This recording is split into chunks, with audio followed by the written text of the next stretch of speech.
আরে আজকালকার বাচ্চারা পড়াশোনাই করতে চায় না। अच्छा। আর আমাদের বাপ দাদার আমলে সে নদী পাহাড় জঙ্গল পার হয়ে হয়ে পড়াশোনা করেছে তারা।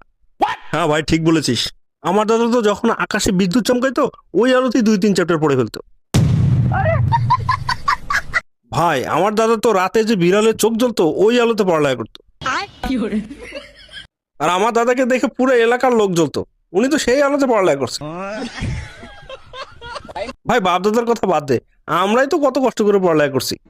হ্যাঁ ভাই, আমি তো ঘড়ির লাইট দিয়ে পড়ালেখা করছি। আর ভাই আমি পাথর ঘষা দিলে যে ঝিলিক বেরোতো সেই আলোতে পড়ালেখা করছি। আর ভাই আমি তো কটা জোনাকি পোকা ধরে নিয়ে সেই রুমে ছেড়ে দিতাম, সেই আলোতে পড়ালেখা করতাম।